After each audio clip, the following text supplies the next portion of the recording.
감사합니다. 하나님의 말씀은 마태복음 1장 21절에서 23절 말씀입니다. 마태복음 1장 21절에 23절 우리 다 같이 한 목소리로 읽도록 하겠습니다. 아들을 낳으리니 이름을 예수라 하라.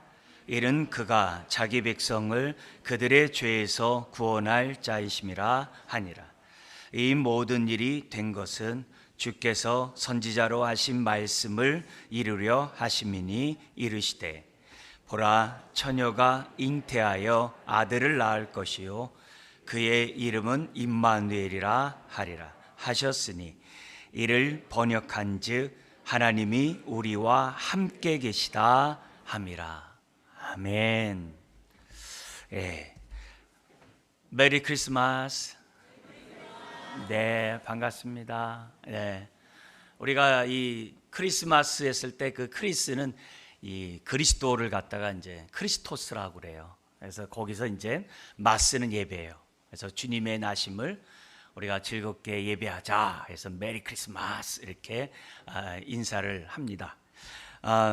우리가 예수님의 탄생을 기념하고 또 감사하는 이 시간에 이처럼 예배에 참석해서 하나님께 영광을 돌릴 수 있다는 자체가 사실 은혜예요. 또 큰 하나님의 축복인 줄 믿습니다. 이 성탄 예배를 드리는 여러분들 삶 속에 또 여러분의 가정에 하나님의 은혜가 넘쳐나길 다시 한번 주의 이름으로 축원합니다. 할렐루야. 유대 땅 베들레헴에 오셨던 우리 예수님은 오늘도 저와 여러분들에게 찾아오십니다. 찾아오셔서 위로하시고 또 소망 주시고 또 마음에 평안 주시고 이 힘든 세상을 이길 수 있도록 함께 하시는 줄 믿습니다. 우리 마스크를 쓰고 있는 우리 어린아이들을 이제 볼 때마다 마음이 참 아픈데 속히 마스크를 벗고 정말 우리 다 같이 정말 큰 목소리로 주님의 기쁜 소식을 찬양하는 그런 날이 속히 왔으면 좋겠습니다. 코로나 때문에 힘든데 또 이 물가가 너무 막 올라가지고 먹고 사는 것이 너무나도 힘든 이 세상인데 이 세상도 빨리 주님의 은혜 속에서 다들 먹고 사는데 아무 문제가 없는 그런 세상이 되었으면 너무 좋겠어요. 지금 우리는 이렇게 예배를 드리고 있습니다만 지금 우크라이나는 지금 전쟁 중이죠. 어제 크리스마스 이브 때에도 불구하고 많은 폭격으로 사람들이 죽었다고 해요. 과거에 1차 세계대전이 일어났을 때는 이 크리스마스 이브 날에 전쟁을 멈추고 서로 싸웠던 영국, 독일 이런 프랑스 사람들이 함께 크리스마스 트리를 만들어 놓고 함께 찬양하고 휴전을 했었던 그런 그 동화 같은 그런 얘기들이 지금 어제는 이루어지지 않았어요. 크리스마스 이브 때에도 폭격으로 많은 사람이 죽음을 당하는 것이 오늘 이 현실입니다. 우리 주님이 속히 이 전쟁 또한 종식하고 또 속히 평화가 이 땅에 임하도록 우리들이 기도하고 또 우리 하나님의 은혜를 구해야 될 줄 믿습니다. 더구나 우리 나라 전체가 뒤숭숭하고 또 분열, 또 이렇게 다툼, 갈등 속에 이 세상이 얼마나 힘든지 몰라요. 속히 우리 평화의 왕께서 사람들의 마음에 임하셔서 이 더불어 잘 사는 나라가 되었으면 얼마나 좋을까. 더구나 이런 어려운 일이면 있을수록 또 가난하고 또 병들고 또 어려운 가운데 있는 사람들이 더 힘들거든요. 이 성탄의 기쁜 소식이 그분들 한 사람 한 사람 속에 임하면 얼마나 기쁨이 넘치겠어요. 또 우리가 이처럼 또 함께 찬양하지만 또 우리 나중에 예배 끝나고 나서 우리 주일학교 우리 유초등부 중고등부 아이들이 하나님께 찬양합니다만 거기에 이제 동참하려고 했던 우리 3명의 그 우리 아이들이 있는데 그 할머니가 또 오늘 아침에 또 돌아가셔가지고 또 장례를 또 치르게 돼요. 그러니까 어제도 그 먼 데에서 그 준비하러 여기까지 왔다가 다시 또 김포로 돌아가면서 또 이렇게 통화하고 막 이렇게 했는데 또 그새 아침에 부산이라고 하면서 또 이렇게 어머니가 돌아가셨다고 이렇게 얘기를 해요. 그 가정에도 하나님의 평강이 또 하나님의 위로가 함께 하시기를 또 주의 이름 축원합니다. 이런 은혜가 우리들의 마음속에서 뿐만이 아니라 우리 이웃에게 또 온 땅에 넘치도록 그런 마음으로 오늘 우리가 예배를 드려야 될 줄 믿습니다. 즐거움이 없는 세상은 예나 지금이나 다 똑같아요. 주님을 만나기 전까지는 이 어려운 일이 끊이질 않아요. 우리 마음속에 이러한 평안이 우리에게 임할 수가 없습니다. 예수님이 태어나실 때 그 유대 땅도 굉장히 힘들었어요.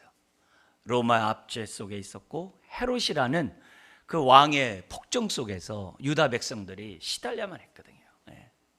너무나도 힘든 그런 가운데 아주 절망적인 그때 우리 하나님께서 우리 독생자 예수 그리스도를 이 땅에 보내주신 날이 바로 성탄절이에요.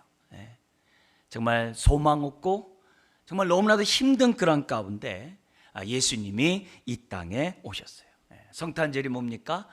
말씀이신 하나님이 육신 입고 이 땅에 오신 날이 바로 성탄절이에요. 어둠의 빛으로 오신 날이 성탄절이에요. 하나님이 우리를 사랑하시되 끝까지 사랑하심을 보여준 날이 성탄절이에요. 그래서 이 성탄절은 하나님은 하나님의 자녀들을 결코 포기하지 않는다는 것을 시청각적으로 보여준 날이 바로 성탄절이에요. 그래서 이런 성탄절을 맞이할 때마다 다른 그 어느 때보다도 마음이 따뜻해요. 위로가 있어요. 그래서 소망이 있어요. 그리고 이 힘든 세상을 믿음으로 살아가야 되겠다라는 마음이 다른 날보다도 더욱 이렇게 생기는 날이 성탄절이에요. 그래서 우리가 1년에 한 번 성탄절을 지키지만 이런 성탄을 지킬 때마다 왠지 모르게 하나님의 더욱더 나와 함께함을 경험하는 그런 날이 또한 성탄절이기도 해요. 물론 365일 하나님이 우리와 항상 함께하지만은 특별히 이런 성탄절을 생각할 때마다 많은 위로를 받습니다. 성경에 보면 마태, 마가, 누가, 요한, 사복음서에 보면 예수님의 탄생에 대해서 이렇게 기록되어 있어요. 근데 그 내용을 갖다가 이렇게 잠시 이렇게 요약한다 하면은 이 세 가지를 요약한다면 첫 번째는 뭐냐면 관심이 없었다는 거예요. 예수님이 이 땅에 오심에 대해서 사람들이 관심이 없었어요. 이해하기가 어렵겠습니다만 만왕의 왕이신 우리 예수님께서 이 땅을 구원하러 이 땅에 오셨지만 그때 사람들은 관심이 없었다는 거예요. 왕궁에서 태어난 것도 아니고 사람들의 무관심 속에서 빈방 하나 없는 곳에서 말구에서 태어나셨다 그래요. 그만큼 세상이 예수님의 오심에 대해서 환영하지 않고 기대하지 않고 관심이 없었다는 거예요. 그렇지만 말귀에 태어나셨다는 그 사실 자체가 은혜예요. 만약에 왕궁에 태어나셨다고 한다면 그 주님을 뵙기도 어려워요. 그러나 말구에 태어났기 때문에 누구에게나 다 찾아오시는 그런 분임을 우리 주님의 태어남을 통해서 우리들이 알 수 있어요. 그래서 그 누구도 차별 없이 아무나 다 구원을 받을 수 있도록 우리 주님이 말구에 태어났어요. 이 땅의 삶도 예수님의 사역도 예수님의 친한 친구들이 세리고 죄인들이고 그 당시 많은 사람들에게 소외되는 그런 사람들의 친구였던 분이 바로 주님이에요. 그 사람들이 구원을 받을 수 있다고 한다면 못 받을 자가 아무도 없다는 거예요.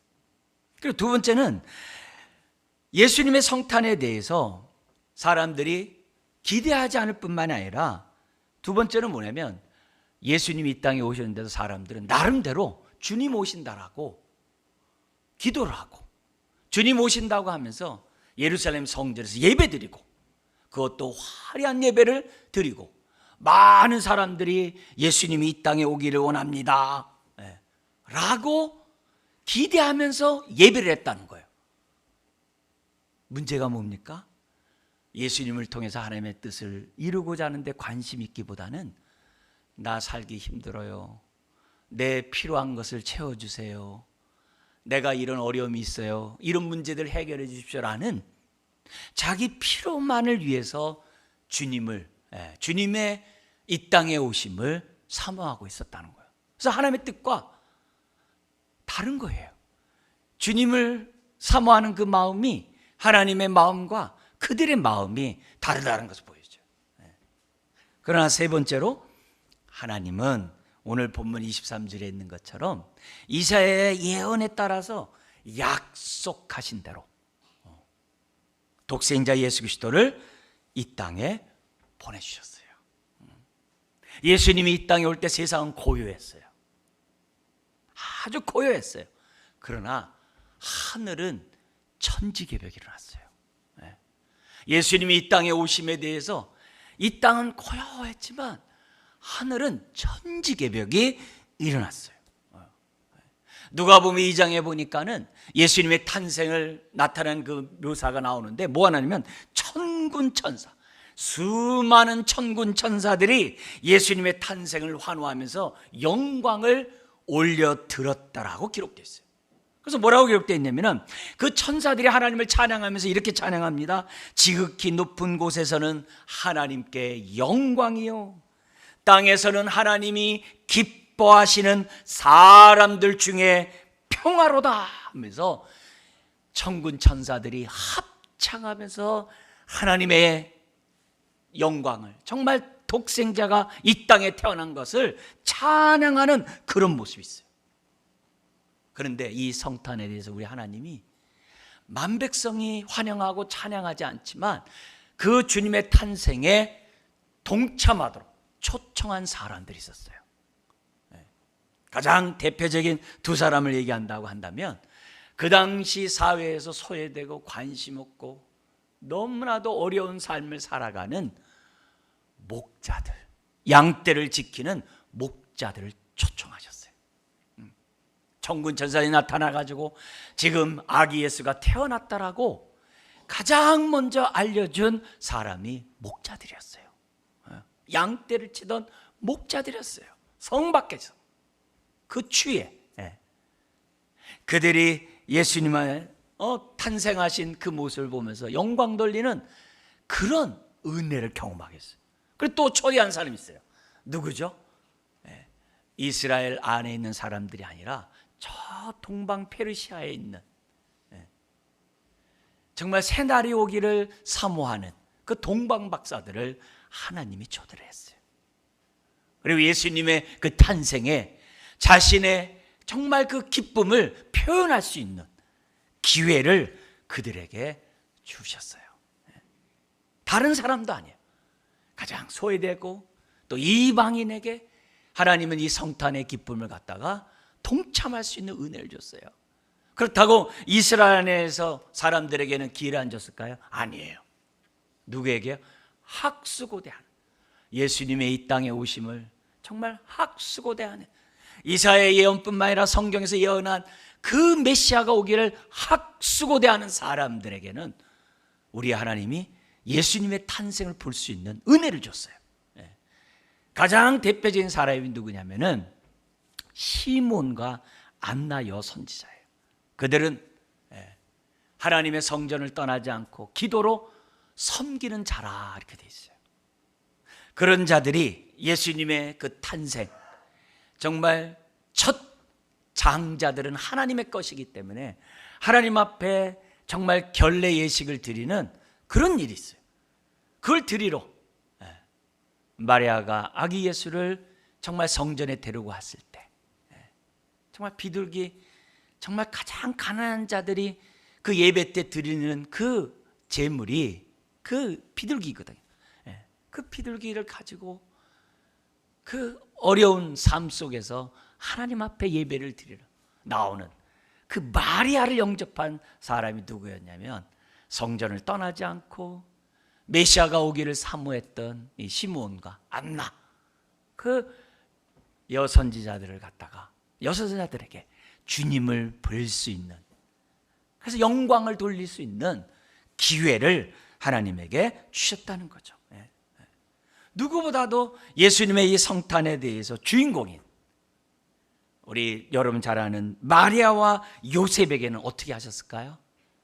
하나님이 가브리엘 천사를 통해서 마리아에게는 예수님이 성령으로 잉태되기 전에 나타났고, 요셉에게는 마리아가 잉태한 다음에 요셉에게 나타나서 아기 예수가 세상의 죄를 짊어지기 위해 이 땅에 오셨음을 알게 하시고 하나님께 영광을 돌리도록 은혜를 베푸셨던 것을 보게 됩니다. 오늘날에도 예수님의 탄생에 대해서 사람들이 기뻐하기보다는 조용합니다.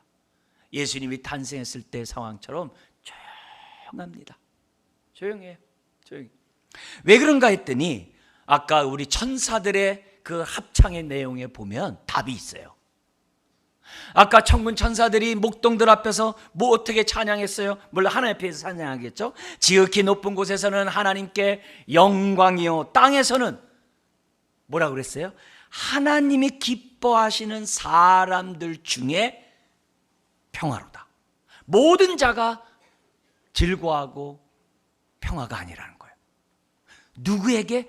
하나님이 기뻐하는 사람들만이 예수님의 성탄에 대해서 기뻐하고 평화를 얻는다고 그래요. 여러분, 성탄 예배가 왜 중요해요? 이 자리에 예배드린다는 자체가 하나님이 나를 기뻐한다는 거예요. 하나님이 우리를 기뻐한다는 증거예요. 아무나 기뻐하는 게 아니에요. 기뻐할 수 있는 사람은 하나님이 기뻐하는 택한 자들만이 성탄의 즐거움에 동참할 수 있다라고 기록되어 있어요. 그래서 세상은 조용하더라도 저와 여러분들은 어떻게 해야 돼요? 우리 목자들처럼 찬양해야 돼요. 동방박사들처럼 영광을 돌려야 돼요. 세상 사람들이 잠잠해도 우리는 기쁨으로 영광 돌리는 저와 여러분들이 돼야 돼요. 자, 그러면 다시 한번, 누구는 성탄은 기뻐하고 누구는 성탄에 무관심한다고 했다고요?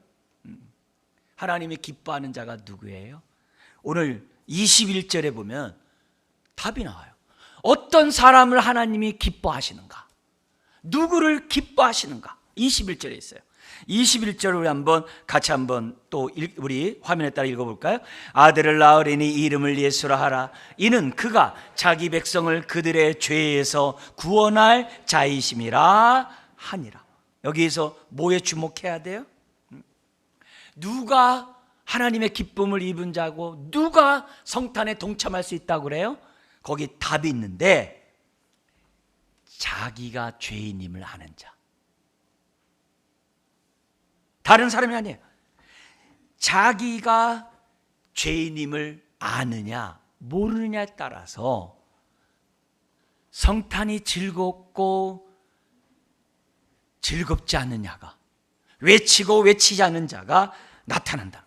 여러분, 내가 죄인인 것을 알지 못한 사람은 무관심해요, 성탄에. 그러나 내가 하나님 앞에 죄인임을 아는 사람은 성탄절을 지킬 때마다 감사해요. 웬 은혜냐고. 더구나 임마누엘, 나와 같은 자와 영원토록 함께 하신다고 하시니 성탄절을 우리가 맞아 예배할 때마다 기쁨이 있는 거예요. 죄가 뭘까요? 하나님께 등을 돌리는 거예요. 불효가 누구죠? 불효자가 누굽니까? 부모에게 등을 돌리는 사람이 불효자죠. 부모에 무관심하고 부모의 말에 귀 기울이지 않고 내 마음대로 살아가면 그게 불효죠. 죄가 뭐라고요?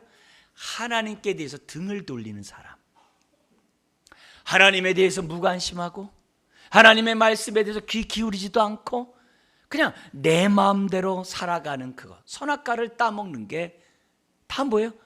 그게 하나님께 등을 돌리는 죄인 거예요. 등을 돌리는 거예요.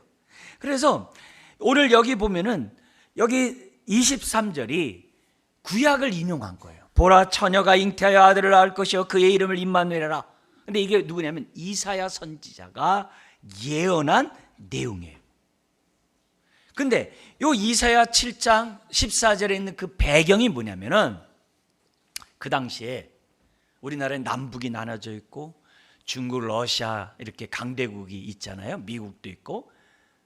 그때 우리나라 상황과 그때 상황을 보면은 그때 남유다가 이 북이스라엘과 아람 군대로부터 공격을 당하고 있었어요. 우리로 얘기한다면은 북한과 중국, 러시아로부터 그들의 연합으로부터 남한이 공격을 당하고 있는 상황이에요. 이런 상황에서 유다가 살아나기 위해서 어떻게 하냐면은 아수르라는 강대국, 우리로 말하면 이제 미국 같은 강대국을 의지하는 거예요.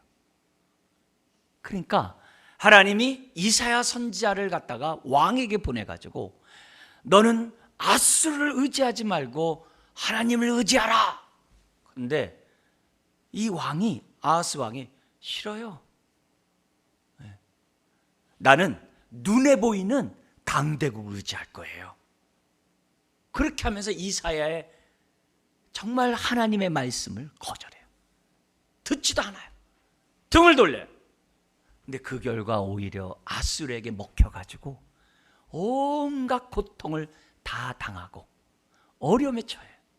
근데 바로 그런 상황에 이사야 선지자가 예언한 거예요. 보라, 처녀가 잉태하여 아들을 낳을 것이요 그의 이름을 임마누엘이라 하라. 그러니까 결국 여기 등을 돌리는 가장 대표적인 게 뭐예요? 하나님을 바라보고 하나님을 의지하기보다는 세상을 바라보고 사람을 의지하고 내가 눈에 보이는 것을 붙잡으면서 살아가는 그 인생이 등을 돌리는 거예요. 그게 등을 돌리는 거예요. 하나님을 의지하기보다는 사람을 의지하고 세상을 바라보는 그 자체가 하나님께 등을 돌리는 거예요. 그런데 하나님께 등을 돌리는 게 얼마나 무서운 죄냐면 그게 하나님을 모독하는 거예요. 무시하는 거예요. 하나님을 배척하는 거예요. 하나님께 거역하는 거예요. 하나님께 불순종하는 거예요. 그런데 어느 정도까지 더 불순종하냐? 자기가 좋아하는, 자기가 정말 붙잡고 싶어하는 그런 것들을 바라보면서 하나님을 바라보기보다는 그런 것들을 바라보면서 그것을 닮아가요. 우린 그걸 갖다 넓게 얘기해가지고 우상숭배라고 그래요. 하나님 외에 다른 것을 의지하는 것이 우상숭배라고 성경은 말하고 있어요. 거역하는 것만이 잘못된 게 아니라 내가 의지하는 그 모든 게 다 뭐예요? 우상숭배하는 것이고 그게 하나님께 등을 돌리는 거예요. 문제는 이게 얼마나 심각한 죄인지 사람들이 모른다는 거예요. 그래서 이 죄인 줄 모르는 사람들에게 죄가 뭔지 깨닫게 하고 사람들이 이 죄 때문에 그 고통 가운데 살아가는 그 죄의 문제를 해결하기 위해서 이 땅에 오신 날이 어떤 날이에요? 성탄절이라는 거예요. 성탄절이에요. 그래서 이 성탄절을 우리가 생각할 때마다 하나님이 나와 우리와 함께하는 놀라운 사건이라는 것을 생각하지 않을 수 없어요. 그러니 성탄절을 맞이할 때마다 감사하고 영광 돌리는 거죠. 여러분, 간략한 해마 하나님이 우리와 함께하고 우리를 사랑하고 정말 예수님이 이 땅에 오셔서 행하셨던 그 일, 왜 예수님이 이 땅에 오셨는가? 우리가 지금 여러 가지 내용 속에 우리 간략하게 요약한 우리 내용을 갖다가 우리 한 번씩 이렇게 우리 한번 읽도록 한번 제가 첫째 하면은 뒤에 거 읽어주세요. 첫째, 죄사함. 둘째, 셋째, 거룩한 성전. 넷째, 하나님 나라. 다섯째, 공의와 정의. 여섯째, 희년 선포. 일곱째, 영원한 나라. 이 7개로 딱 요약이 돼요. 예수님이 왜 이 땅에 오셨냐? 우리가 왜 이 땅에 살아가면서 사람들이 왜 이렇게 힘들게 사는가? 왜 전쟁이 끊이지 않고 왜 이렇게 정말 전염병 속에 고통당하고 이렇게 먹고 살기가 왜 힘든가? 왜 이 지경이 됐는가? 성경은 아주 단호하게 얘기해요. 죄 때문이라고. 죄 때문이라고. 다른 게 없어요. 근데 그 죄 때문에 하나님의 축복을 받지 못하니까 그 죄 문제를 해결하기 위해서 예수님이 이 땅에 오셨다는 거예요. 그러니까 예수님은 죽기 위해 오신 거예요. 저와 여러분들을 살리려고. 그게 첫 번째예요.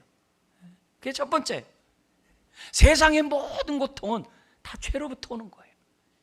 그 고통을 송두리째 없애기 위해서, 그리고 다시는 수치스러운 삶, 고통스러운 삶을 종식시키기 위해서 오신 거라는 거예요.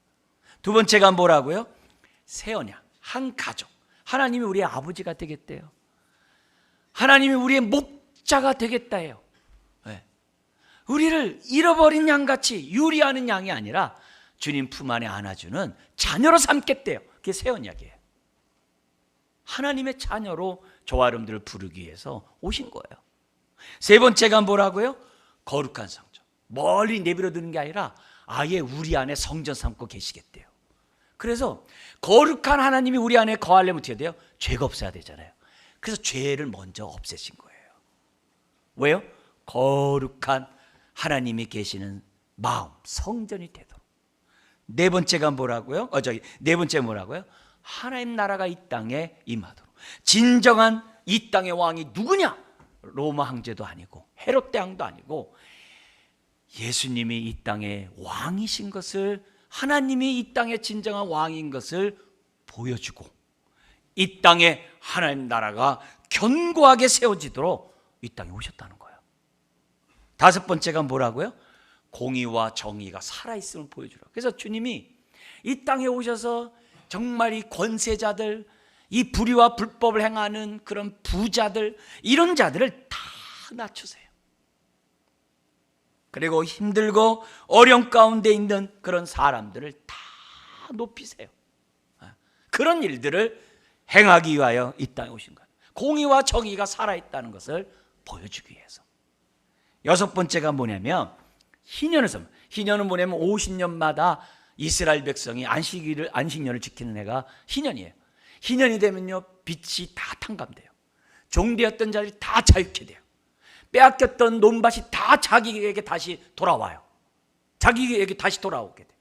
모든 것이 다 샬롬, 평등해지고 다 평안해져요. 가난한 자고 뭐고 아무도 없어요. 모든 게 다 회복돼요. 그게 희년이에요. 그걸 선포하기 위해서 오신 분이 예수님이세요. 마지막 일곱 번째가 뭐라고요?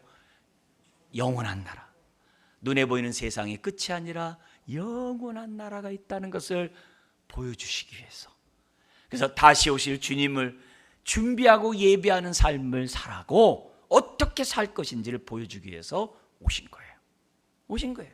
그렇기 때문에 오늘 우리가 성탄절 맞이하는 저와 여러분들은 어떻게 살아야 되는가?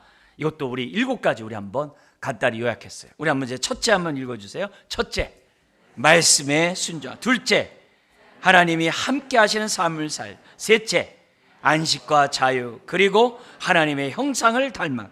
넷째, 그리스도의 몸을 세워가. 다섯째, 복음을 전하자. 여섯째, 전신갑주를 입고 영적 전쟁을 하자. 일곱째, 재림을 사모하자. 그러니까 주님이 이 땅에 오셔서 하신 그것을 생각하면서 우리가 살자는 거예요. 첫 번째가 뭐라고요?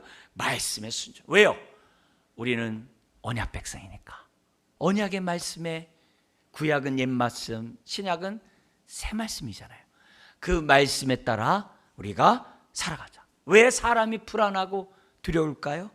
왜 염려와 걱정 속에 있을까요?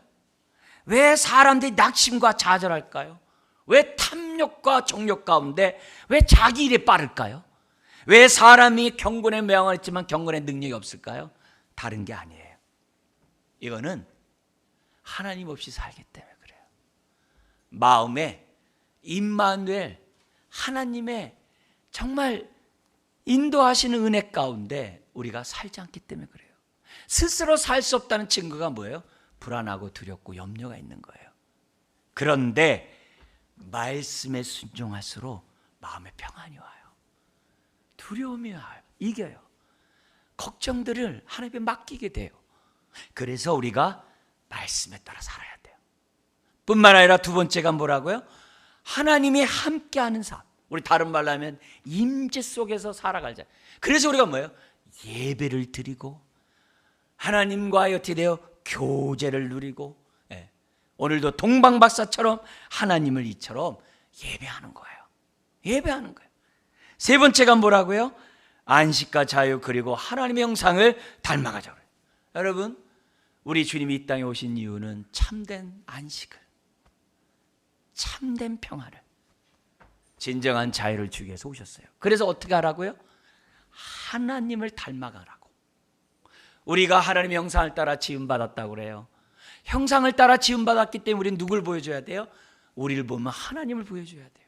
하나님의 성품을 보여줘야 돼요. 우리가 나 예수 믿고 복 받았네, 평안하네, 나 기쁘네, 그걸로 끝이면 안 돼요. 그렇게 되면 될수록 주님을 닮아야 돼요. 닮아야 돼요. 그게 성탄절을 맞이하는 우리들이 가져야 될 삶이에요. 네 번째는 뭐라고요? 그리스도의 몸을 세워야 돼요. 그래서 모이면 각자의 은사에 따라서 섬겨주고 능력에 따라 섬겨주고 교회를 세우고 흩어지면은 주님의 사랑을 나눠주는 그런 삶을 살아야만 한다. 다섯 번째가 뭐라고요? 전도해야죠. 전도해야죠. 복음을 전해야죠. 이 기쁜 소식을 내가 만난 주님을 전하는 살아야죠. 예수 믿으세요. 마음에 참된 평안이 있어요. 여섯 번째가 뭐라고요? 이걸 방해하는 영적 존재가 있어요. 그리고 그들의 하수인인 권세자들이 있어요. 불의와 불법을 행하는 권세자들이 세상에 많아요. 그들과 싸우면서 저와 여러분들이 살아야죠. 그래서 에베소서에 보면 이런 말씀이 있어요. 우리의 싸움은, 우리의 씨름은 혈과 육을 상대하는 것이 아니에요. 사람들이 아니라는 거예요. 너무 사람들을 너무 미워하고 사람들만 대하지 말라는 거예요. 그 배후에 영적 존재가 있다는 거예요. 그래서 뭐라고 하냐면은 통치자들과 권세들과 이 어둠의 세상 주관자들과 하늘에 있는 악의 영들을 상대하라. 이게 성탄절을 맞이하는 저와 여러분들, 영원한 세상이 있음을 믿는 저와 여러분들이 정말 잊지 말아야 될 게 영적 싸움이에요. 마지막이 뭐라고요? 재림을 사모하면서 오늘을 살아가자 했어요. 마귀는 지금도 복을 못 듣게 해요. 못 듣게 해요. 사람들 스스로가 죄인을 거부하게 해요. 그런 말 듣기 싫어. 말하지 못하게 하는 것이 지금도 마귀예요. 하나님의 말씀에 등을 돌리라고, 말씀에 청종하지 못하도록, 그리고 스스로 하고 싶은 대로 살라고. 인생은 하나뿐이니까 너 행복하게 살라고, 너만 위해 살라고 끊임없이 이렇게. 뿐만이 아니라 우상 숭배 속에서 하나님의 얼굴을 보이지 못하게 해요. 우리가 우상을 따라 살아감으로, 내가 좋아하는 것을 하게 함으로 하나님의 얼굴이 보이지 않게 해요. 사람들이 나를 보더라도 하나님을 못 보이도록 사탄이 해요. 서로의 관계를 막 파괴시키질 않나? 세상의 문화를 반기독교로 만들어요. 그래서 세상을 보면 볼수록 하나님부터 멀어지게 사단이 해요. 뿐만이 아니라 미래보다는 현재의 탐욕을 위해, 현재의 만족을 위해 너희 인생을 다 쓰라고 얘기를 해요. 아니에요.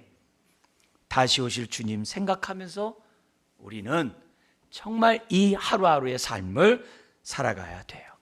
사랑하는 성도 여러분, 성탄의 기쁨에 동참하는 이 은혜를 입은 저와 여러분들, 오늘 임마누엘의 축복, 나와 함께하는 이 축복을 누림으로 하나님께 영광 돌려나가는 저와 여러분들 되시길 주의 이름으로 축원합니다.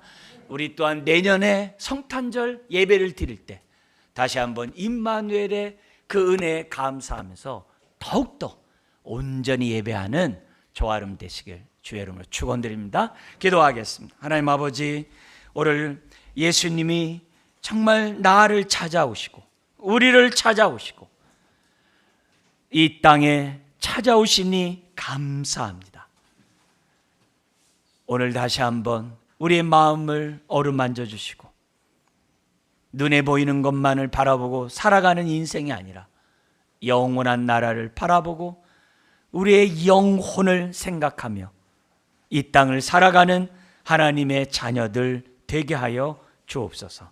성탄의 기쁜 소식이 우리의 입을 통하여 우리 이웃들에게 전파될 수 있도록 우리의 작은 입술을 사용하여 주옵소서. 감사하며 예수님의 이름으로 기도드리옵나이다.